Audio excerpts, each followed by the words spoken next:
someone know.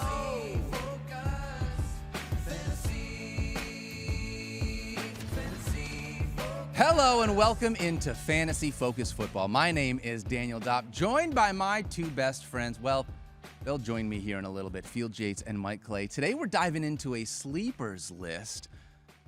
Field? Hello? Oh. Field? Mike? Anyone? What? Anyone joining me on today's show? We're talking sleepers! Hold on. Where am I? Wait, sleepers? If you're listening to this Did you podcast, get the kids? Where am I? I thought we were. I had sleepers from 10 to 11. I thought that meant I like gonna my take a contract nap. says I get an hour of rest a day. I thought that's what that. Fantasy football sleepers field. Oh, shoot. I literally have done zero prep for Oh, this. God. I'll this tell will you be what. interesting. Can I finish the story first? 9 8. No, you cannot, are you Mike reading? Clay. I'm reading bedtime favorites from Disney. There's some good stuff in here. This one's about Cinderella. Nice. Yeah. Well, my daughters let me borrow it, but I guess I'll finish later. Yeah, we got a big show on tap for today. Honestly, we had a very fun thing planned. We're talking sleepers, one sleeper from every single NFL team. 32. Let's go. So Field and I thought this morning, we texted each other and we were like, you know what? Why don't we come in pajamas? yes. That was our idea. Yep. And we decided wear to bed. Yes. I have no good ideas. Exactly. I Mike have no good idea. I was sleeping. did not bring anything to the table as usual for this episode, but that's okay. No, we're going to bring a sleeper for every single NFL team, all 32 sleepers, plus I don't know. We got a lot more that we're going to get into, I'm sure. Yeah, we have, some significant news surrounding the face of fantasy football this year. We Christian do. McCaffrey. We'll dive into that. We'll dive into that in just Yeah. a minute. But first, a reminder that we've got a live show in Boston, August 15th. Go to fantasyfocuslive.com. I realize the screen says August 5th. It is August 15th for those of you that are wondering. Yeah, do not show up a couple of days Not ago. show up on to August Banners, 5th, that's right. Because you will be turned away swiftly. Banners Kitchen and Tap in Boston, 5 p.m. is doors, 6 p.m. is show. We're going to do a post-show watch party of the Patriots and Eagles. It's going to be a ton of fun. Me, Field, Mike Clay, Stefania Bell, and Liz freaking Loza is going to join us. Bringing out the superstars. Let's go. That's right, fantasyfocuslive.com. Go check it out. It's going to be a ton of fun. I do want to take a moment, and we're going to talk about Christian McCaffrey in about 30 seconds, but to just appreciate what Mike Clay is wearing right now. For those that are listening, audio version only, I would strongly encourage everybody who watches the video mostly live or on demand to subscribe to your podcast. It certainly helps us, and vice versa. If you listen to the podcast and don't usually check out the video, go to like the 2-minute mark of today's show, and you can see what Just Mike to see is Mike. wearing. Daniel's got pajamas. He's got flannel pants on. He's got slippers. I usually just wear a T-shirt and shorts to bed, so that's what I jumped in on today. Not me. Mike looks incredible right now. I'm comfortable. I'm ready. I came ready to sleep. Again, it was on my schedule. It was sleep time, and I came ready. And yeah, Eagles bears. I think I could do like an ad for like the Eagles team store right now. Yeah, like, certainly could. Yeah, winter yes. sleepwear. Do you actually sleep with that pillow? Where is this pillow normally? This Eagles pillow. a lot of this is actually in the kids' playroom. They helped me this morning. I said, "Here's what's going on today," and they went to work. They gave me a sleeping mask. They gave me their reading light, their book. They were like, "Oh, why don't you take this? Why don't you take that?" So they were very helpful. I asked my kids to help me this morning, and my 2-year-old went over and grabbed a toilet paper roll and literally unraveled the entire thing and said, "Here you go." Yeah, well, hey, that's art. Okay, at that age, That's right. That's art. There you go. There you go. That's so good. Hey, one more thing, though. I know we're talking about sleepers today. Boston isn't the only live show that we're doing What? because we're headed to the Bahamas. What? In case you did not know this, I'm not gonna. not wearing this. Bahamar.com/draft, August 22nd through August 25th. Me, Mike, Field, and Stefania going down to Bahamar Resort.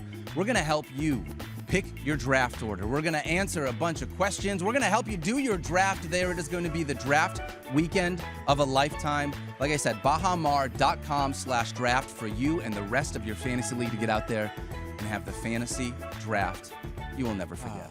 I cannot wear this there. That one, I you will will. be so hot. I'm hot right now. Yes. And it's an air-conditioned studio. Yeah, I love I it. can't wait for that. Yeah, you look. I mean, you look tremendous. That's all I have to say. Twitter is quite amused with Mike Clay's outfit. Go check. I posted a picture of it at Field Yates, and you can also, of course, check out Mike Clay NFBA. NFBA. NHL, Mike Clay NHL. Mike Clay NHL for more thoughts. Mike Clay Ocho. Mike Clay Clay the Ocho. You mentioned it. CMC, let's do it. Yeah, one quick bit of news before we talk sleepers. CMC strained his, I have it right here, I'm so sorry, strained his right calf. Excuse me, unlikely to participate in the rest of training camp.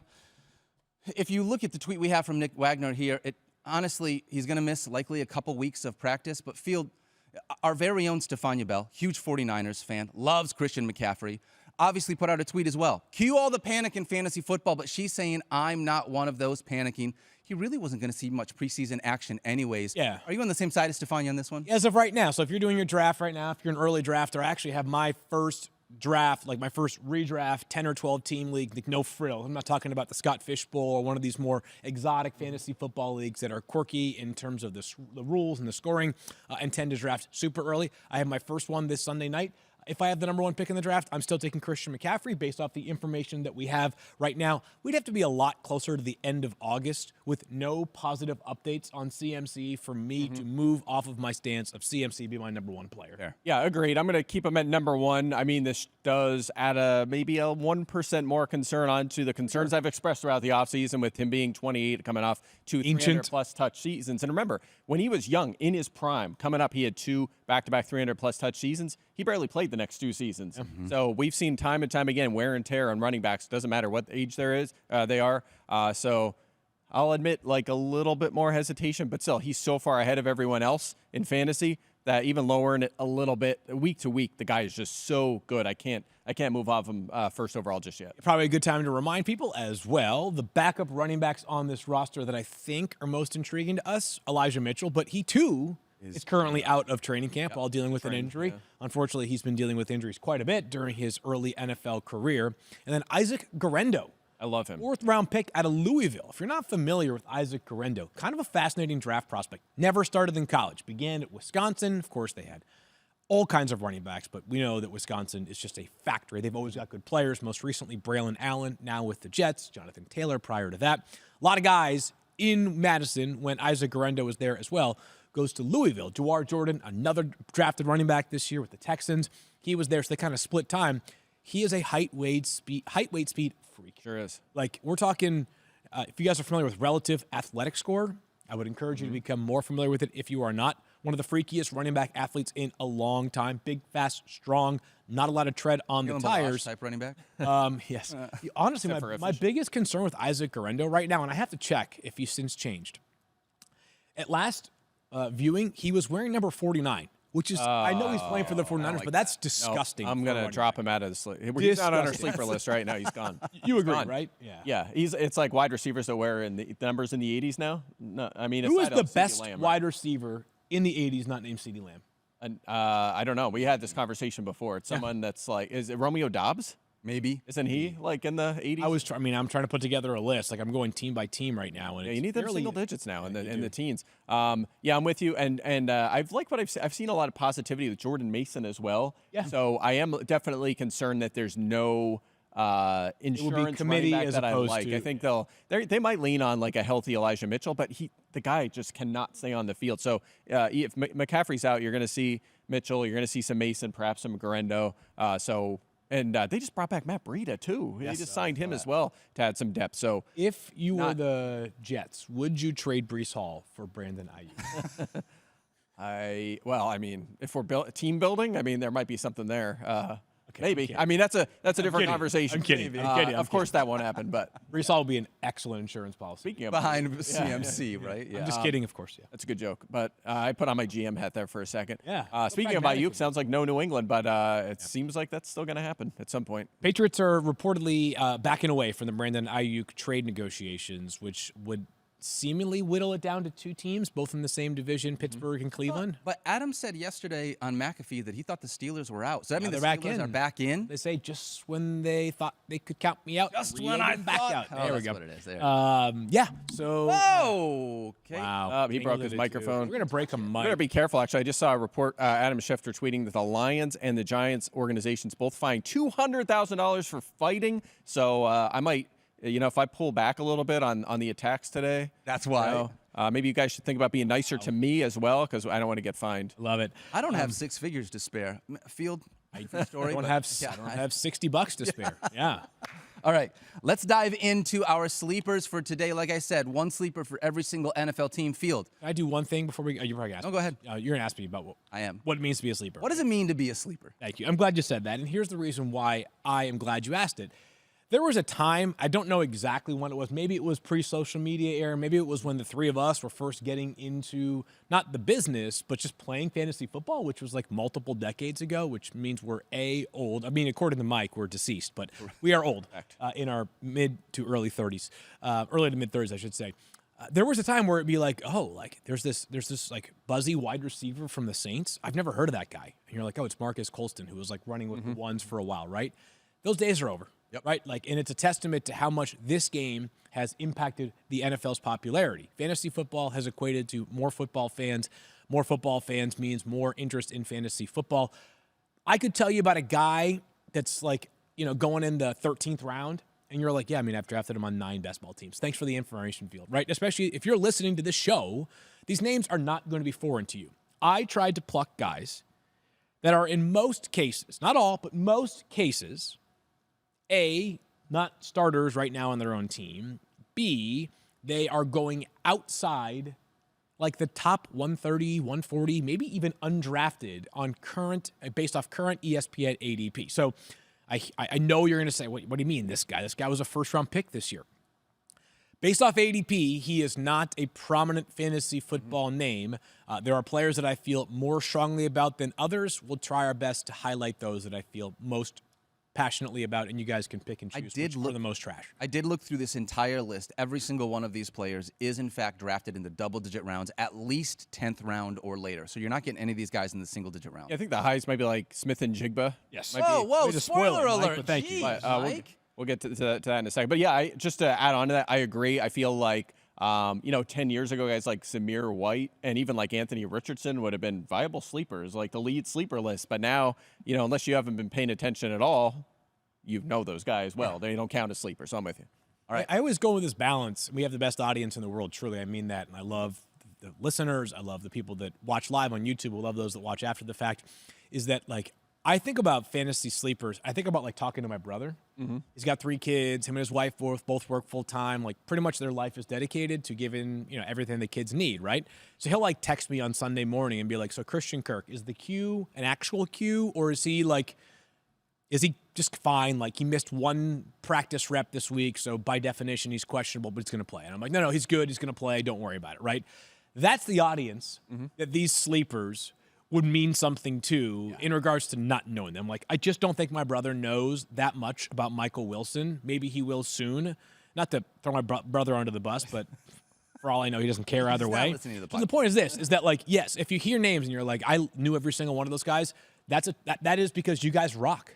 And because our audience rocks, and because you guys are the best, and hopefully you have some fun while doing this, even if you know the names. His brother just texted me, said, who's Anthony Richardson? Who's that? Like, I don't know. All right, Field. Let's start this off. More of a UFL West. fantasy guy. XFL. Dude, so many UFL players have been signed into the NFL. Yeah, Luis Perez yesterday, right? Goes to the Chargers. All right, NFC West sleepers field. Let's start with the Arizona Cardinals. How are you kicking this off? Yeah, so if you saw the full screen, I don't know if you did or not, but I'll give you 4 at 1. But Michael Wilson from the Arizona Cardinals is amongst my favorite sleepers in all of fantasy football. Demarcus Robinson also mentioned there. Ricky Pearsall, Jackson, Smith, and Jigba. I get it. Smith and Jigba, a first-round pick last year. Pearsall, a first-round pick this year. Names that you certainly know. And Wilson actually was pretty solid down the stretch for the Cardinals. Had back-to-back good games to close out the regular season. Averaged over 10 yards per target, so he has some verticality to him as well. Truthfully, what I am looking at this situation as is I think this offense is going to be good. If you've been listening, you guys have heard my affinity for Marvin Harrison Jr., my belief that Trey McBride might be the top 2 tight end by the end of this season. He's going to be, I think, a starting wide receiver, Michael Wilson will, in this offense. I think he's a good football player. 3rd-round pick a year ago out of Stanford. I think this guy can play. I think it would not surprise me if he pushes for 95 to 100 targets. I'm in on Michael Wilson. Mm-hmm. Yeah, I like that take to some extent. I think he has the talent. I'm a little worried about the consistent volume because, of course, you have Harrison and you have Trey McBride, and they could conceivably handle 45 to 50% of the targets in that offense. It's not like I would be thrilled if that's the case. By any means. I fully expect that. Also, I'm a Zay Jones fan. He's an underrated player. I think he's going to be involved. But Dortch Chamber as well. Guys, I was going to say, please, some Greg Dortch. Yeah, Greg Dortch, a little bit of involvement. But that's why he's a sleeper, right? You need some things to go right for him to pan out. By the way, I did notice this when I was looking at him last night. The numbers back you up. He had a 68% catch rate last year. His expected rate, based on his route tree, 55%. That gap between his actual and his expected catch rate was best among wide receivers. He had 0 drops last year, so he was super efficient on those 56 targets. So I like that call for sure. Wait, that's actually a good tweet that you should do. I'm just giving you a little social media advice right now. Is Michael Wilson Jr. just like lay out the raw stats, like whatever it was, like 35 catches, 546 yards, and then do a big 0 drops. Put a picture as well. And then tweet it. I'll retweet it. And then let all the engagement farmers borrow that stat and tweet it out like 3 hours later. There you go. Wow. And then do the exact same thing. I wonder where a little bitter, here. a little angry. I didn't know either. Yeah. I'm just saying. I mean, I've devalued my time on there for a reason, and one of it is because these tools who engagement farm for a life. I'm big on Demarcus Robinson as well. Really like him a lot. How about this? How about I don't know. Would you call this a changing of the guard? I feel like the Rams a couple of years ago, when the depth at wide receiver got a little bit thin there in LA, became a little heavier on 2 tight end sets. All of a sudden, the Rams back to leading the NFL in snaps with 3 receivers on the field last year. So a third wide receiver for the Rams is a starter. Love that. I'm not buying on Robinson. I know that he finished strong last year. It was only 6.5 targets per game, but he had the 4 straight games with a touchdown, which kind of boosted his outlook. But you know what his best fantasy finish is all time? He's 29 years old. You know what his best finish ever is? Like wide receiver 52? Yeah, 69th. That's his best finish ever. Wow. Oh, I don't know. I'm just like I don't think I'm going to bother on a player like that late in my draft. So let me just. A little higher. I think Daniel kind of alluded to this. I want to ask a question before. No, do it. Yeah. So what happens if Cooper Kupp or Puka Nacua gets hurt, and you've got Demarcus Robinson now, who you saw have a 19% target share over the last 4 games? So, okay, that's totally fair, but you could say that about a lot of receivers in the late rounds of your draft, right? Absolutely. So you're picking from a huge group of upside flyers. I think Robinson, among those guys we're considering, like Michael Wilson, for example, the ceiling's just not as high to me. It's just not as appealing. I think you're going to max out at 5-6 targets most weeks. There's almost 2 ways to go about this conversation. Is like, every single one of these guys was like a really obvious case against them, right? That's why they're not ranked super high and why they would qualify for why they're a sleeper consideration. Yeah, but you still have to pick who you're going to take among the sleepers. No, right? I hear you. That's I mean, why I'm Michael saying Wilson this was one's one of my less favorites. appealing. This one's more appealing. That's all. Do you have a different Ram that you would have picked rather than Demarcus Robinson? I mean, I think the tried to obvious one avoid- is Blake Corum, but I've been anti Blake Corum to some extent. I'm more pro Kyron Williams than anything. I think he's a logical one. That's probably maybe like Colby Parkinson, a tight end. But another rule that I tried to follow was I'd rather not my sleeper picks be a guy whose role is exclusively tied to the injury of the starter in front of it. Fair. Right, where I just don't think that Blake Corum has standalone value unless Kyron Williams is hurt. Agreed. And I don't want that. I think that's true for Robinson as well. But by the way, Pearsall on here, very interesting depending on the terms of the Ayuk trade. If it is a top receiver going back, if it's like Van Jefferson that goes back, then Pearsall should be the guy. If it's Amari Cooper that goes back, Pearsall's value doesn't really change. But he's a guy right now. If you already drafted, like if you did your family draft, it was a 10-12 teamer and he's sitting out there on waivers, throw him on the end of your bench until we see the resolution of this Ayuk deal. Could be huge. He could be a league winner, frankly, if he ends up as a starter in this offense. Insert like 72 catches for Jawan Jennings. That's oh my God, yeah. all right. JSN, I think, is the big name out of this entire list, though, because he's the guy that it seems like has the highest ceiling and potentially the highest floor. And I think, to be honest with you, the case for JSN is this. What if by the end of the season he's their best receiver? Might be, yeah. They drafted him to be that. He was a first-round pick. Tyler Lockett was not. DK Metcalf was not. Tyler Lockett took a pay cut this offseason. DK, obviously a freak player. He's an excellent player. It would take a lot for JSN to jump in, but, I mean, the 21st or 22nd pick in the draft last year, becoming the number 1 wide receiver on the team, not a crazy thought. Yeah, you don't want to care too much about coach speak this time of year, but the coach speak on Smith and Jigba this offseason, really good commentary from the coaches. So it's better than the opposite. We're saying a lot of nice things in Seattle right now. KW the third is getting lots of love. I saw that too. JSN's getting a lot of love. Yeah. I'm excited to see Carroll famous for just talking. Everything's great. No one's hurt. The Everything. thing is that, like in the case of Bobo, like they're not even saying nice things; they're just stating what happened. They're kind of keeping him quiet, and they're just release him on week 1. That was the best catch that we've seen in a long time today, except for the catch that he made the next day, which was even better. So that's not like praise; that's just facts. Do you have a Jake Bobo at home, a jersey, at home in your? I do. It's now hung up. My wife very kindly, as a recent gift for me, Chapin got a bunch of frames for some of my most prized jerseys, and so I've got the Wall of Legends, and it's the 2 Manning brothers and Jake Bobo. Wow, he's trying to get on the Manicast this year. That's what it is. Like, I'll sit right in front of the frame jerseys if you put me on. That's not a bad Imagine thought, the actually. reaction. Like, they get A-listers, and it's like, and Field Yates, they'd be like, did he, like, win an auction somewhere? Like, how did he get on there? All right, let's move ahead. NFC West, a bunch of really great names there, but that's I'll not try to where rip we're through gonna these a stop. little faster this time. Sorry. NFC East. Phil, let's start with the Dallas Cowboys. Not all wide receivers in this, and you got some running backs here. Yeah, I do. And I could have honestly made a case for another player in this on this team, but Rico Dowdle and Brandon Cooks kind of both getting mentioned here from the Cowboys. Is the other player / Jalen Tolbert? Yes, that would be the other player here. Tyrone Tracy Jr., you guys have heard about him probably by now from the Giants. Will Shipley, the backup running back in Philadelphia. I tried to avoid players that would need an injury ahead of them to have standalone value. The problem with Philly is they're so saturated with awesome stars. Exactly. I'm not doing that one again. And then Jahan Dotson, who, just a good player, right? Like, he's going to be the number 2 wide receiver, but we think will be a souped-up offense in Washington. He was the 16th pick in the draft 2 years ago. He's been good when the ball has gone his way. The problem is there were times last year where he would follow up a 7-catch performance with 0 targets, maybe 1 at max. So I think on the Cowboys, I think we're responsible for talking about the Cowboys all the time. Rico Dowdle, I think the idea is like, what if he's the best running back on the Cowboys and not Zeke? I mean, what's Zeke in your book? I mean, that guy's He's an innings eater. he's a husk, right? He's an innings eater at this point in his career, I would say. I mean, there was a comment from Stephen Jones a few weeks ago. It was like, we have Zeke at the top, and then we couldn't believe Royce Freeman was available, so it's him, and then like Dowdle and the other guys are going to compete for the 3 job. And I know he's not making that decision, but I was like, that was a interesting comment, which is why I don't think the backup situation is as clear-cut there, but I think they might not be done. Like, what if Carolina finds a way to move on from Miles Sanders, or Samaje Perine gets waived and signed by Dallas? So I'm not too worried about that. I do want to. Great. I just think about this, like the Stephen Jones rhetoric, is it's like some of the stuff that the Jones family says, like you have to understand, it's just like kind of playing the game, right? Like playing the contract game. Like Dak's a guy that we envision being our franchise quarterback for the next 10 years. And it's like, well, why haven't you got the deal done that? Like that stuff I chalk up to not coach speak, but I guess like executive speak. Like when you say like I couldn't believe Royce Freeman was available for us. I rolled my eyes. They're like, what? Like a guy like who was out of the league, like not even like at the beginning of last season, was he even on the Rams yet? Like, I don't think so. But he has barely been on a roster the last 5 years. Like how could Royce Freeman have been available? Like Look, I agree with you, but also we're not talking about Freeman against like stealing reps from Breece Hall. We're talking about Zeke and no, I know. I'm just saying. I'm not taking you to task on that one there. But yeah, so I just think it's funny.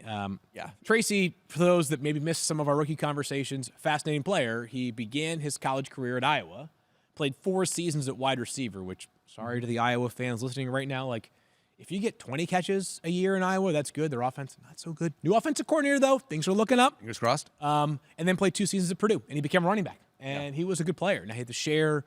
He was part of a split backfield last year, but ran well at the combine. Just an interesting player with the football in his hands who's clearly versatile. That could lead to a role alongside Devin Singletary. Yeah, a little bit of, I want to say like a Chris Carson vibe to me in the sense that not a lot of volume, but the efficiency was really good. Believe it or not, he had the best yards after contact per attempt in this rookie class in his career. So I liked him as a sleeper and a good landing spot because, I mean, Devin Singletary never misses time, but as far as like elite talent goes at running back, a lot of teams are happy. The Giants didn't really invest much. There's an opening there. Yep. Seems actually, in looking at the camp reports, the Giants have just been throwing the ball to Malik Neighbors every single chance they get for what it's worth. Yeah. Just because they've been playing. I asked this conversation. I had this conversation, and I think it's a interesting one. Can Malik Neighbors break into the top 20 of wide receiver rankings going into the season? Mm-hmm. Rankings? So. Okay. Yes, in the rankings. Okay, because I did it. I've moved him there already. Yeah. Now, the problem is when you think about doing that, it means that Malik Neighbors is going, and stop me when there's a name where you're like, okay, that's obvious, because I think everything else is not obvious. Like DJ Moore, Cooper Kupp, Jalen Waddle, like those are hard guys to move down. Yeah. And so I think what I landed on with Malik Neighbors and why I believe he has a credible case to be a top 20 wide receiver going into the season is this. All the rest of the guys that I would have to have him leapfrog are not the only good wide receiver on their roster by like a mile, right? Like Cooper Kupp shares time with Puka Nacua. Like obviously DJ Moore has 2 great receivers alongside. Jalen Waddle has Tyreek Hill. Jalen Waddle has Tyreek Hill. So like I don't know that any of those. I'm not guaranteeing like a 29% target share from Malik Neighbors. That would be a big big target share for sure, and the quarterback question mark is legit. But honestly, he could push for a 25, 27% target share and be higher than the rest of those guys. I think that the highest you could have him where I would be like, that's too high, is 8. If you had him 9, I would be like, okay. And the reason is, good. Okay, after you get past 8, 8's like, okay, so you're like A.J. Brown, Nakua, Garrett Wilson's 8. Yeah. And then it's like Olave, who I love, but he hasn't reached the ceiling yet. And, Adams is getting older. Pittman, Evans, Harrison, London, Collins. Like, that is a massive tier of guys that are very similar or competing with another number 1 receiver. It would not shock us if Neighbors finished top 12 or top 10 this year. Nope. Okay, I thought that was going to be a crazy take. I think we're fair. It's fair where we have him, but it's fair where we have all these guys. It's just a massive tier. It's wide open. I've moved them up, yeah. Your question of who do you move out of the top 20 in order to get him in there? If Brandon Ayuk gets traded to a team that we don't love, is he the guy that falls out of the top 20? He'll be outside my top 20. That'd be close, yeah. I hate to fence it here, but we'll see. It depends where he goes. We'll see. Right? I don't if he goes to the Steelers and you have Arthur Smith and Russell Wilson as your starting quarterback at the gates, it's tough. And Pickens is there, assuming he stays put. Yeah. All right, last one you had, Field, Jahan Dotson. And we've watched Jahan Dotson be really efficient. Not obviously recently. Year 1. Yeah, year 1. He didn't do it in year 2. It's talent play, like the player. And I'm a big Jaden Daniels guy, as you guys know as well. Sometimes when you're talking about sleepers, it's just a talent play, right? You're like, this guy is just more talented than some of these. In the next division, I will highlight the player that I think of as a talent play, perhaps more than any other sleeper on this entire list. Gotcha, that's fair. The only one I want to take a little bit of exception with is Brandon Cooks, because I've seen some of the sleeper talk with him, and I don't get it because the situation is basically the same as last year, and he was not good. He was not usable in fantasy last year. He had 7 top 12s, 1 top 10. I would more what killed the offseason. It's anecdotal, but yeah, I'm riding with 30 now, and he had a great situation last year and didn't come through. I'm worried it's kind of over for him. So Eagles fan talking. Right I would go Tolbert as a sleeper over him, but I have Cooks ranked ahead, but more of a sleeper would be Tolbert. I get what you're saying there. All right, let's talk NFC North, potentially the strongest sleeper division in football, Field Yates. Yeah, maybe the strongest division in football, period. My 4 picks for the NFC North, I'm sure the AFC North would say no, it's us, which is probably a fair argument. But 4 picks for NFC North sleepers: Rome Odunze from the Bears, Jameson Williams, Christian Watson, Ty Chandler. That's some star power right there. That's a legit. Either in terms of guys that have been factors in the past or were high draft picks. Let me just, the Rome Odunze case is very, very, very straightforward. And I know I said this is not just about injury, because there's a case where he is still on the field with Keenan Allen and DJ Moore, and they're just like, oh wait, we have this prodigy, and that's how good. Yeah, he is. Exactly right. Yep. This guy is special, and I had him as the 6th player on my overall big board in this year's draft class. It's a very, very high ranking for a wide receiver. Yeah, it made him wide receiver 3, but that tells you how good both Neighbors and Marvin Harrison Jr. are. This guy's special. He's ready-made. One of the most talented players in this year's class, one of the most talented receivers I've seen in a while. Also, I think one of the most mature, pro-ready athletes that I've seen in quite some time. I don't think there's going to be an adjustment or learning curve for Rome Odunze like I expect for some other wide receivers who are a bit further down the board. Quarterback situation is very good as well. I love Rome Odunze. I am finding ways to draft Rome Odunze frequently during our mock drafts right now. Yeah, me too. He is basically the first guy I pick once my starters are filled out, generally. It's right where I go. I'll move down. I'll shoot further down my board to get him because the guys above him don't have that ceiling that he does. They're just kind of solid starters. But again, I'm going for the home runs at that point in my draft. So I'm with you. Yep. So other names on this list, J-Mo, I'll let you take this one, Daniel, but he's been the talk of Dan Campbell's offseason buzz for a lot of it. Very much so. Lions did not add a wide receiver in free agency, as I've said a bunch. They did not add a wide receiver in the draft, and the camp reports on J-Mo have been very positive. This Lions offense was a top 5 offense in in points scored last year. They were number 2 in passing yards per game. This is a situation where J-Mo gets to slot into a team that is ready-made to help him be successful. It's not like he's going to come in and have all of this attention. He's not going to be a high-volume guy. He's never going to be a high-volume guy. But what he does have the ability to do is to break any single play on any given week. He had 5 touches in that NFC Championship game against the San Francisco 49ers, took 2 of them to the house for 20.7 fantasy points. That's where he's going to make his bread and butter in fantasy. Yeah, and that's the question for fantasy purposes is a player whose volume is never going to be high is always going to project low for Mike just because it's hard to score touchdowns as consistently as he did with the football in his hands last year. He would be a great one, though, that he's the guy that you have on your bench, and if you're struggling and you're playing the best team in your league, and you're like, I need a miracle. I need that upside. J-Mo is the miracle player that you have. You on need the your 80-yard touchdown. Yeah. We talked about the Packers receivers yesterday. I mean, you're the Christian Watson defender and believer, and I mean, I'm making the case for him too. Like, there was a stretch last season that was like 7 weeks where he had a 19% target share and was the best Packers wide receiver. It then became Jayden Reed, but for as great as Jayden Reed was down the stretch, there was a time where Christian Watson was kind of carrying the Packers load as amongst the wide receivers as well. When he was healthy and a full go, he is the number one receiver on that team. That was the case last year. So he would miss time and come back, and they would, limit him maybe the first game back, and then he was back. Like, he was the one in snaps, targets, you name it. Last year, he had 14 end zone targets. He was 8th in the NFL in that category. He missed 8 games last year. Played 9 games. Right. That's unreal. So that shows you how much Love trusts him near the goal line. Love, by the way, who was 2nd in passing touchdowns last year, which obviously means that Watson is in a good spot to rack numbers in that department. Also, the 2nd highest average depth to target. So you mentioned it with Jamison Williams. Could be more of that. I think more consistent, but like Watson's ranked higher than Williams for me. I like him more. But it could be a little bit boom bust because of that role, where it might not be 10 targets, but it could be 7, and they're deep downfield. So I'm still in. I like Watson more than I like Jamison Williams, only because we've seen it. We've actually seen the production on the field. I know. Calm down. Stop the press here for a second. It's not that. even just the Packer over a line. It's Christian Watson you're saying these nice things about. I think he's we've seen the talent. The dude is uber talented. Yes, he's very talented. You know that he is a game breaker on any given week. It's just being able to stay healthy for me. And he now has 2 equal-sized hamstrings. Is that what it is? I don't think they're even equal size. He's still going to play with a little bit of a difference, but at least the training staff knows, and they're going to do a better job with it. Okay, so that was what we found out, right? That his hamstrings are like... It was like 10. One hamstring was like 10 or 13% bigger than the other hamstring, which means everything you do in your body is off balance, right? Everything's pulling a little bit, which I think has led to this. It just gives me Alshon Jeffrey vibes because I keep coming back to the hamstring thing that makes me nervous. But if he can get this figured out, if the Packers staff can help him figure this out, dude is where he's being drafted right now as a number 1 wide receiver for Green Bay could be a league winner. Yeah. By the way, I am working with our stats department to get new categories added to my stat sheets of hamstring, both sides now. Okay, yes, that's good. Left and right. Super important. We used to have what were you saying before, relative athletic score, stuff like that. Now we need hamstring measurements. It's just another data point we need to study now. Yeah. I think Mike's real in on Ty Chandler, too. I believe you talked up him up a little bit. Yeah, one of my favorite late-round flyers. I mean, Aaron Jones has missed games 5 of the last 7 seasons. He's 30. He's coming off a down year. I don't think ever again going to be a high-volume guy. No matter what, Ty Chandler is going to have a role in week 1, unless they claim like Sanders or P. Ryan or something. But I expect Chandler to be a big part no matter what.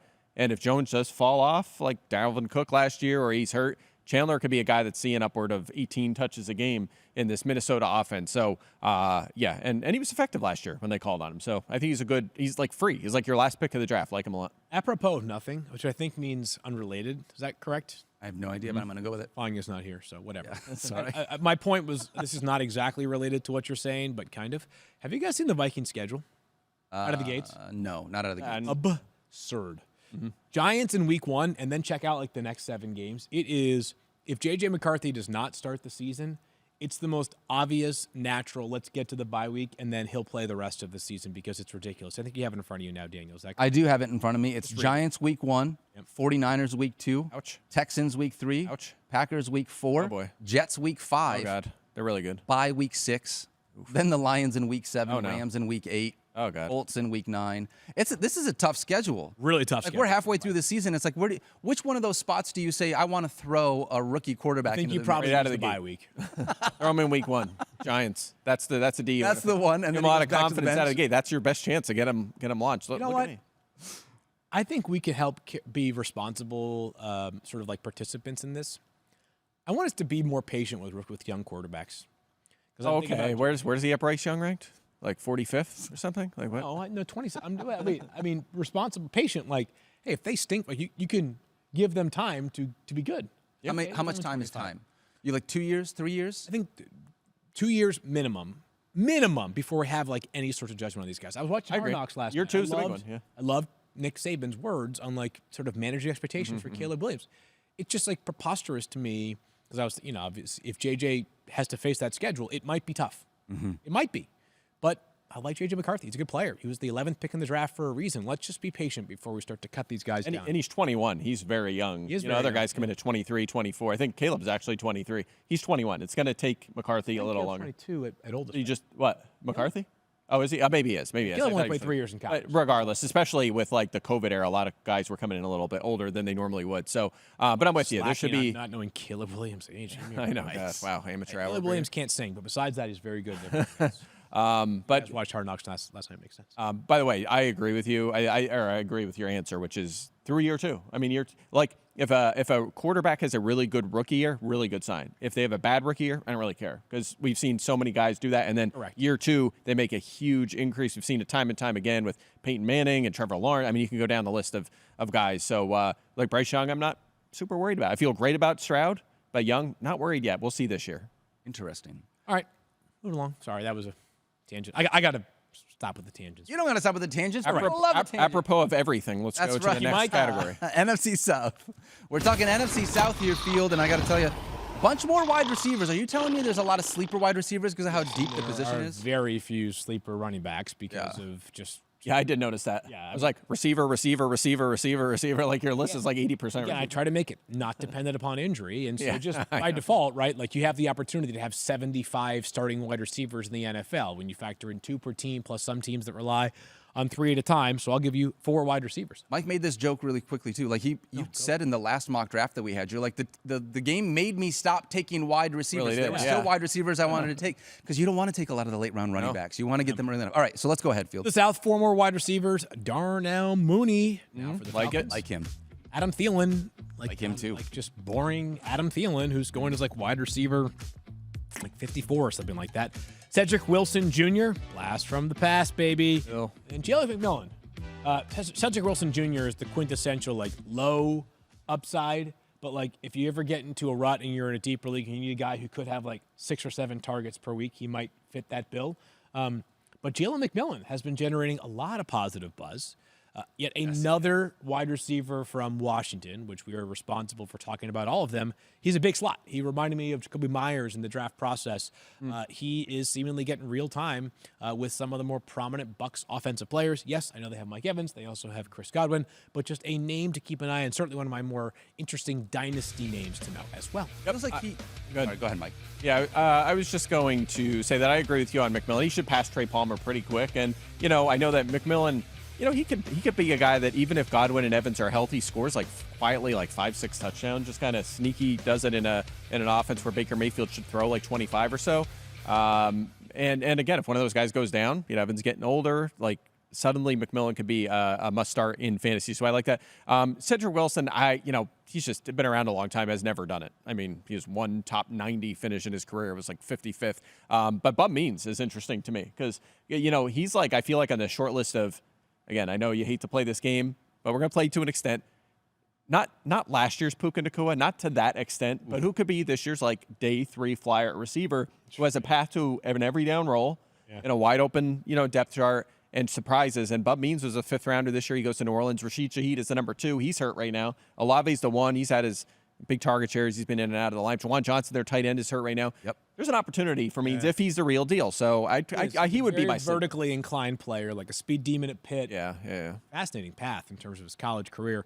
It's a name on my watch list. I'm keeping an eye on the progress. All right, there we go. I wanted to have it be a running back from the Saints team, knowing that Alvin Kamara is getting up there, but the Kendre Miller. The vibes are bad. Very not good. Got to make the team first before I can start calling him my fantasy sleeper. Yeah, third round pick. I mean, there was high hopes there, and it's not looking stay healthy. Right. What's the old Bill Parcells expression? You can't make the club from the tub. I've not heard that, but I really like it. That. Yeah, I like it a lot. I don't think I've heard that one either. Love that one. These guys have missed like a week of practice with like a sore hammy.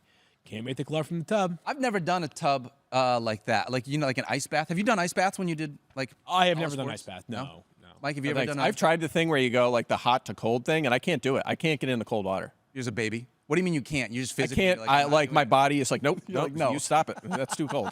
I dip my toe and I'm like, I'm out of here. Who does that? We should try and do some ice baths. No, we shouldn't. I watch That's what I'm saying. No, we should not do that. Then why do NFL players do it all the time? That's a good fantasy punishment for Mike when he loses the. I'm not agreeing to that. I'll agree to anything else. This is a board bet punishment for when you don't. Yes. I love that. Absolutely. That's what it is. There's no way. I'm not doing it. All right. AFC? Adam, anything? Did you say you already talked about Adam Thielen? Yeah, just he's boring. But It's Adam Thielen. He's going to catch passes in this offense. Correct. He had over 1,000 yards. Good analysis right there. Yeah. Thank you. Good wide receiver analysis. He's going to you know what?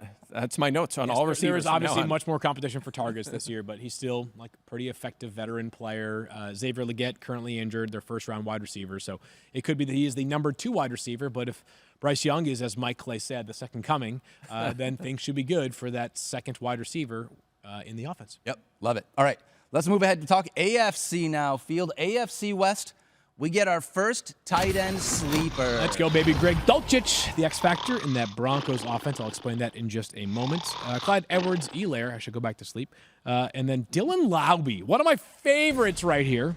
Plus Josh Palmer from the Chargers. Sorry if you're watching right now. It's showing the NFC South one more time.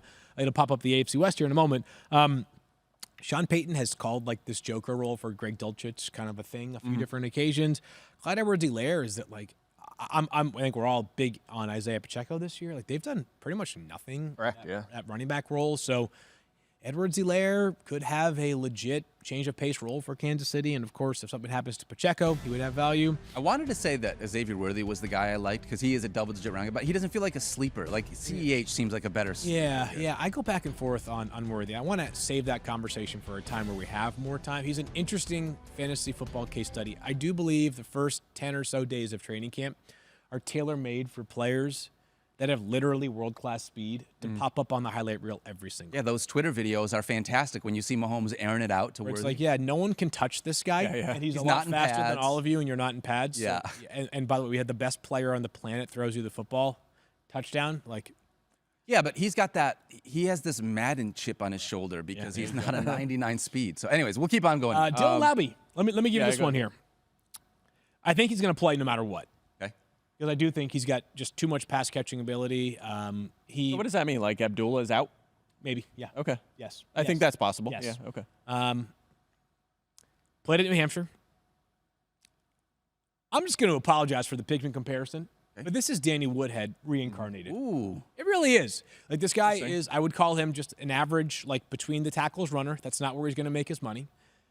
This guy's a special pass catcher. New Hampshire does not play a loaded schedule. Their biggest game last season was Central Michigan. You know, it's a solid MAC school. They go on the road. Dylan Laube, as a running back, had 10 catches for 295 yards and 2 touchdowns. Oh my gosh. In the biggest game of the season, right? And it's not like this is like a D3 guy playing like a fellow D3 school. This is playing against a team in the MAC. No, this sounds like you're playing a video game is what that sounds like. like. By the way, plus his rushing output as well. So I'm not totally convinced that the two guys ahead of him on the depth chart are great either. And if the Raiders are playing from behind a decent amount, they're going to be great on defense. But, you know, with the quarterback limitations, Laube, just file that name away from me. If you could do it, that would be great. That's a really good deep sleeper. I like that. I think the expectation was Zamir White carries, goal line, Amir Abdullah doing his normal thing that he did with Josh Jacobs, chipping in passing situations. But Abdullah, a replaceable player in a lot of ways. So maybe Laube is the next guy. So I like that. I like that call. What if this team is not good?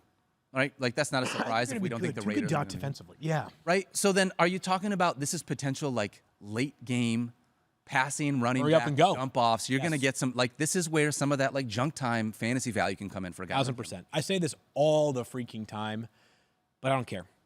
Not every player in fantasy football needs to be a guy that carries value weeks 1 to week 18. So, like, to me, if Dylan Laube has a 5 or 6 week stretch where he like has a consistent role that might put him on like the deeper flex radar. Yeah. I think that's a good call. Like that would be to me justification for the conversation we're having right now. I don't expect him to like week 1 be like, oh, there's 7 catches for Dylan Laube. He continues to do that every single week. At a minimum, he's a guy you put on the end of you like keep in mind if you're doing best ball drafts. End of your best ball draft. I've got him as RB49. It's not like there's a bunch of great options right ahead. I basically like running backs 40 through 50 for me are just it's stuffed with backup running backs, a lot of rookies as well who I'm just higher on because we haven't seen them not be good in the NFL level yet. Yeah. You got Josh Palmer here. Did you choose him specifically over any of the other Chargers wide receivers that also kind of fit in the same bucket? I mean, Josh Palmer could easily be their number 1 wide receiver. Labaconke's still hurt right now, and Justin Herbert also still hurt right now. But, you know, like Palmer not like super exciting as your number one wide receiver, but remember, like I used to say this, 2 like, years of chemistry with Justin I Herbert. say this often, like when Alan Lazard was the Packers' number one wide receiver, it was like he may not be like the most dominant number one wide receiver of all 32 teams, but being the number one wide receiver for a team is valuable. Palmer was busy down the stretch last season too. Basically, they're number one when the other guys were hurt. 7+ targets in 6 of his final 8 games, so that could carry right over to week 1, and he could be the top guy. G.J. Chark, Quentin Johnson, and Ladd McConkey are the other guys competing there. So I'm with you. I would throw a couple names on this list. I might, in Denver, maybe go Troy Franklin. He's the guy in my column where I said projecting this year's version of last year's sleepers. I always do that column at ESPN. He was the Puka Nacua pick because I had to pick and it was Troy Franklin. So if he works his way up to number 2 on that depth chart, name to watch. Who's in front of him, Mike? Who's in front of him? Like Marvin Mims, Cortland Sutton and Marvin Mims would be 1, 2. Tim Patrick's back. We don't know what they're going to get out of him after the back-to-back knee injury. So it's an open depth chart at the very least there. And if Bo Nix is the real deal, it could open up. He's actually the third-string quarterback. I know. Don't get college too caught connection though. It makes you a little bit. I mean, you hope that there's something there. Yeah. So a guy to watch, and also a guy I'm keeping an eye on, especially in Scott Fishbowl, where you could get return. You get a lot of return points. Trey Tucker getting a little hype. Remember, 3rd rounder last year. There's an opening there. Plays for the Raiders. For those that are like, who the heck is Trey Tucker? Yeah, they're going to use a lot of 12 personnel there, of course, but deep sleeper. Got to file away. Good pick. Love it. All right, let's move ahead. Talk AFC This East is the one that now. matters. This is going to be a good one. This is the one that matters. AFC East sleepers. I'll give you guys 4 of them. We begin with Khalil Shakir from Buffalo. I'm very much in on this player. I think there's a real chance he leads all Bills wide receivers in catches and targets, maybe even yards as well. Jonnu Smith from the Dolphins, they are the Eagles of the AFC in the sense that, like, they just have really, really good players at pretty much every position that it's hard for anybody to be a sleeper. Mike's guy, Jalen Polk. Let's go. And then Alan Lazard for the Jets. For those that haven't been listening, we can do the Jalen Polk thing again. But I like the player a lot. He was my guy during the draft process. Goes to New England with no Brandon Ayuk incoming. I think the chance for him to be the number 1 Patriots wide receiver remains in play. And Alan Lazard, was it you or you that emailed back saying, I hate that pick? Yeah, I hate that pick. Okay. Well, here's the reason why I like it. I didn't email back, but I feel the same way as Mike. Good. No way. He's not even close to my draft radar. Okay, well, it's been, according to all the Jets beat reporters, the summer of Alan Lazard. You guys aren't buying it? I want Malachi Corley. I want to be the summer Malachi Corley. Well, it hasn't been that so far. To me, listen, I don't care how you or I would evaluate or assess Alan Lazard as a football player. Aaron Rodgers. You know who loves Alan Lazard? Aaron Rodgers. And I would say more so than any other quarterback in the NFL right now. And if you guys have a different pick, let me know. How the quarterback feels about a player is going to influence how much that player plays. It's Aaron Rodgers. This is what Tom, with Brady, he has preferred guys. He trusted them, they're on the field. That's Rodgers' mantle to carry right now. Especially at this point in his career. So if he's the number 2 wide receiver, I know Mike Williams got a big bag this offseason. Wouldn't shock me. It would shock me. And here's I want to put it in a little bit of perspective. A couple years ago, Lazard was Rodgers' choice in Green Bay, right? He was like the number 1. They didn't really have anybody else. It was Romeo Dobbs as a rookie. So was Christian Watson. Rob Tunyon was there. Randall Cobb was still on the team. Sammy Watkins. But it was like Lazard was basically the guy we treated like the number 1 in that offense. He had 60 catches, 788 yards, and 6 touchdowns. He finished 34th in fantasy. In those conditions, I mean, that was when he was the clear number 1, and that's not even a guy you feel great starting about. You're like, I'll get whatever, 8 points out of him. You don't even feel good about that. And now Garrett Wilson's the one, and Tyler Conklin is one of the only tight ends in the NFL with 52+ catches each of the last 3 seasons, and Mike Williams, and they spend a third on Malachi Corley. They have other guys to get the ball to. Breece Hall, obviously, busy out of the backfield. I just don't see any ceiling whatsoever with Lazard. I don't think there's any point to wasting a draft pick on him. Wow. I think Mike just called Aaron Rodgers a trash GM. Did you? I mean, is that a hot take? I don't know. Don't we all agree with that? You know what, though? I don't even know what the parameters would be, but I feel like making an Alan Lazard board bet. I was just going to do Please. What would it require? Normally we prefer to go with points per game because it prevents an injury issue. It would be startable weeks or something. I was thinking top 30 top weeks or 60 something. in total fantasy points amongst wide receivers this year.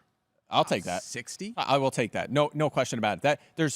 If each team put 2 into the conversation, that's already 64. You're telling me Lazard's going to be the number 2? No, I'll take that. Oh, we don't. You want to think about it? I'm in. I don't. It's absolutely ridiculous, but I'll take it. I would have, if I had to choose a sleeper from this team, I probably would have taken Tyler Conklin. Just the idea that, like, from that tight end role, because we've seen that production in years past, he finally has a quarterback under center that you can get some useful value in. Corley, Braylon Allen, I like, is the 2. I'm not even sure Braylon Allen is the number 2 running back. We'll talk about that more later. Isaiah Adams, don't sleep on him. Yes. Yeah. North Dakota State running back. South Dakota State running back. That's a bad, like bad misstep for anybody from the Dakotas. Whoops. Isaiah, stud, South Dakota State, Jackrabbits, multiple-time national Like champion. what, 4th and 5th round picks or something, 4th and 6th round picks, something like that. Yeah. What about Jonnu Smith? Why do you like Jonnu Smith in this offense? There's nobody else. Wait, are we there. board betting this? Yeah. We are. I say Alan Lazard finishes top 60 in total point score for wide receivers in 2024. I say Alan Lazard will not finish top 60 in fantasy points among wide receivers in 2024. Put it on the board. Put it on the board. That's the worst board bet ever. I don't You're care. going to rank them. You know what? Loser of that board bet has to do Sit in 5 an minutes ice in bath. the ice bath. Yes. That's right. Agreed. I'm Sorry, in on Mike. that. As confident as I am, I'm not doing that. Why not? I can't do it. 30 seconds. Once you get in there, Can't get in. That's the problem. All right, fine. Can't get in. Next You're going to have to division. shove me into that thing. that's all right. We can handle I'll it. get into a hot tub. I could do that. You We want have running backs in the next division, so All right, let's actually do let's it. talk AFC North. AFC North, then. This is another really good list here, actually. Thank you. 2 running backs, both from the state of Ohio. Jerome Ford for the Browns, Chase Brown from the Bengals, and then Roman Wilson, the 3rd-round pick from Pittsburgh, obviously, or from Michigan, gets drafted by Pittsburgh, and then Rashad Bateman. The Wilson thing would obviously blow up in smoke if Brandon Ayuk is traded from San Francisco to Pittsburgh. Like that but, call, though. He's also hurt right now, but sounds like he'll be back in the next couple of weeks here. Let me ask you a question. Please. Because I also like that call. That's who I would have picked in this offense. Yeah. But what's the upside for the number 2 wide receiver in Arthur Smith-led offense based on what we saw in Atlanta? Well, you sound like you're about as much fun as Mike. I'm and sorry. Alan Lazard. He's a good player. I like him. No, I don't know who else you pick. That's the Pat thing. Freiermuth, maybe. I guess so. That's the issue. Like Justin Fields, like who's the sleeper that we're paying? You know? That's actually a good pick. Justin. Honestly, I wrote an article just recently about Justin Fields being my sleeper because of the fact that they invested a future draft pick in him, and the guy had 6 games with 24 or more fantasy points. Is there a single quarterback that you can get outside the top 15 that has that kind of upside? Mike would argue Bryce Young, but That's that's fair. That's fair. Maybe. You never know. I agree with you. That's the only issue. caveat. That's it. And I'll say this. I want to say this in defense of Arthur Smith. He had some decent offenses in Tennessee. He did not have good quarterback play in Atlanta. And that's when all the wheels fell off. Maybe it is a fast-paced offense. Maybe it's a little more balanced. Maybe with Russell Wilson, if he plays okay, there could be a lot of maybes. You said a lot of maybes there. Maybe. I'm just saying. I want to give him a little like. We honestly, if they had Alan Lazard, I'd buy it. No, I mean, look, we're like, oh man, that poor coach. Like we did with Kyle Shanahan. We're like, yeah, he's had a couple bad offenses, but man, the quarterbacks he was dealing with, all the injuries. Like we give people a pass. Arthur Smith has had to deal with some really poor quarterback play the last couple of years. The only thing I'll say about that retort is that like it looked good. Like Kyle Shanahan, you could see the scheme was impressive. With Arthur Smith, it's like I feel like I'm watching football get set. But he was the play caller with when they got Ryan Tannehill going, right? He had his best years with it. Like I believe that was the case. So I think you said something mean about Tannehill, so he was actually exacting revenge on. It wasn't coaching; it was your negativity. Probably. I just want to mention the 2 running backs quickly because we've talked. Yeah, about I like these. backs. I like these names. Jerome Ford might be the starting running back for Cleveland, and it might not be close as of right now. Obviously, we know that Nick Chubb is working diligently to get back. Stefania expressed her skepticism. I tend to be on the side of her in regards to when he'll be back. I have said this pretty much since the offseason began. Anything the Browns get from Nick Chubb, to me, this year is gravy. Yeah. I know that we talk about money talking when we talk about, like, hey, this guy got a big bag from some team. How about when a team asks a player for a $10 million pay cut? And he's the heartbeat of the team. What that tells you that he was perilously close to being cut, but they found some middle ground that cost him $10 million. Like, is that not notable? Like, very notable. If Nick Chubb and his representation thought head be back by, like, week 4, you think they would say, yeah, go ahead. We'll take the pay cut. 75%, no problem. Like, yes, there are incentives for him to make that money back. I thought it was notable. And then Chase Brown, we talked about the running back dead zone recently.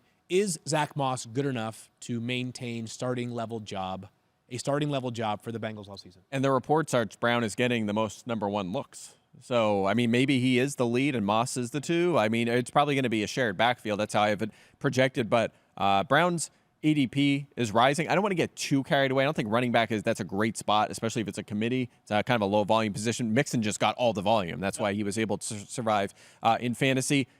Brown didn't play over 30% of the snaps in any games as a rookie. So I don't want to get too carried away, but I have moved him up, and he's a sleeper. He fits the bill perfect. All right.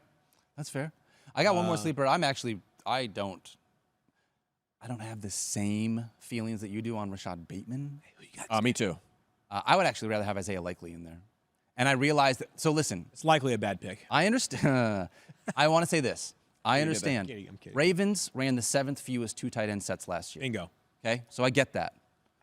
When he was out there on the field, Isaiah Likely is one of 7 tight ends in the NFL to have 3 18-point fantasy games. Free Isaiah Likely. Yeah. The other guys that you list in that group, Mark Andrews didn't even have 3 18-point fantasy games as the starter in that offense. Is there just a chance that you recognize, you know what, we've been looking for weapons downfield with our wide receivers, and we have one in these 2 tight ends. Is there a chance that they just consider running more 2 tight end sets? I think they will run more 12 because they didn't really address wide receiver as well with Beckham leaving. As Walker, baby. What? As Walker. 4th round? Yeah, Fourth round pick? exactly right. He's in the mix instead. If it wasn't, I would say I don't know if I have a good answer. Probably Walker would probably be the sleeper. Okay. But Bateman, I mean, he's had 0 top 70 seasons so far. I mean, he has his career line through 3 seasons is like a decent 1 year. He's 4 career touchdowns. Oh, it's been tough. It's been tough. That's for sure. Yeah. So I don't know. I would probably go Walker over any of those guys. I just likely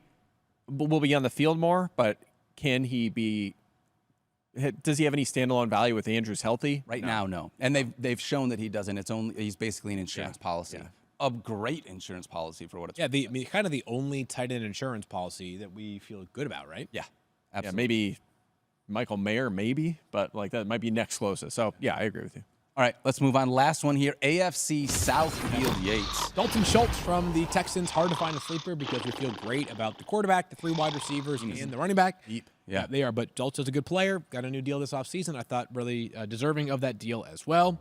Josh Downs from the Colts, who, by the way, might have an injury update on him by tomorrow. I saw Stephen Holder from the Colts tweeted this, that he sounded like he left practice at least temporarily, if not for good today, with what did not look like a particularly fun injury to be dealing with. Do you have an update there, Daniel, or no?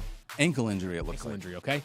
Brian Thomas Jr. from the Jaguars. I had a hard time with Jacksonville finding a sleeper that I truly loved. I think they're a fairly saturated offense. It's Christian Kirk, Evan Ingram, and Travis Etienne. And then Will Levis, we've talked about Billy Jeans before, has all the traits, I think, to potentially get there as a sleeper quarterback. Even if it's not pretty, it could be pretty effective. Very pass-heavy offense, good athlete, has some big playability. He is fearless, and somehow last year he protected the football really well. I'm just going to read this really quickly on Josh Downs just to close the loop on that. Josh Downs stayed down on the ground after getting hurt, was examined by trainers, eventually helped off the field by 2 trainers, unable to put any weight on his leg. That sucks. I hate to hear that for Josh Downs. Yeah. He was a really good player last year. Remember, he just had like that 8-game stretch where he was a target vacuum. He was Michael Pittman Jr. Yeah, they were really close in targets through the midway point of last season, and then he got hurt. Downs missed a little time and wasn't the same after that. I think they might be a little crowded. Of course, you mentioned A.D. Mitchell earlier this week. Adding him to the fold takes away perhaps some volume here. So not quite as fun, but I think it's a fine sleeper pick.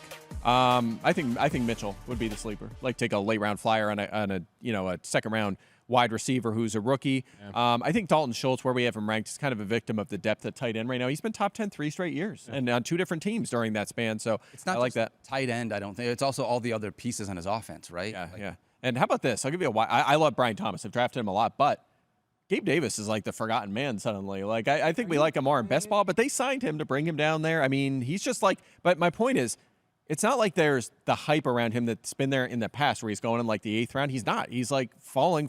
He's so late in drafts now. It's almost like I might just throw a dart at him with one of my last picks. It's fine. I kind of wonder if he is who he is now. And if they had not taken Brian Thomas Jr. with the 17th pick, I might feel differently too. But I'm just like, man, like he is who we thought he was. Is Jacksonville the place to get unlocked? I don't know. Maybe I'm wrong. Yeah, I don't know. He just kind of projects as one of them guys. Every year there's like guys in the projections who I'm like, they just stick out because no one's drafting them. Like Jacoby Myers was the best example of that last year. Like Gabe Davis could finish 28th in fantasy points or something, or 32nd, and it's like, all right, well, he was a usable flex quite often, and we just never. Fair enough. Yeah, that was part of the methodology for these sleepers too. Is like I did not want to stuff the entire article, not even this show, with just like 80 Mitchell types. Where it's like, yeah, this guy could have a great season, or he could be like the 5th wide receiver and be like a game day inactive on occasion, right? I tried to find some guys that, Dylan Laube would be an example, maybe even Dalton Schultz, or he's probably a bad one, but Josh Downs probably doesn't have a ton of 20-point games in him, but he might have quite a few 12-point games for a guy that might be drafted in the undrafted rounds. By the way, I got to keep the streak alive. We didn't do it, so Devon Achane, okay? We talked about Devon Achane. It's covered. Okay, we got it every day. We just had to get that out of the way. Is that a better pick than Jonnu Smith? Is going Jalen Wright for the sleeper there? Yes, yeah. I had him on my list, so I would there we go. Jalen Wright. Yeah. Sorry, Field. Anyway, just had to get the H&N mention in. So this was a super deep list, a sleeper from every single NFL team. Also, I'm so sick of doing the same sleepers over. So let me send you 32, and we'll have some fun with it. Let's just have fun. Yeah, why not? Right? That's why you and I decided let's show up in our pajamas today. Mike decided to just show up in his normal attire. No big. That's all right. Hey, I'm not complaining. This is comfortable. I can go right to sleep now. I have nothing to do the rest of the day. You have to probably do college stuff. You have to probably do UFL recap show or something. I'm going to sleep. Dude, this has been a ton of fun. That was fun. This has been a really good week, actually. Tomorrow, I've had too much of Mike and Field. We're kicking him off the show. It's a Liz Loza breakout show. Come hang out with me tomorrow on Thursday. We love you. Don't forget to love each other. We'll see you guys on Thursday. Peace.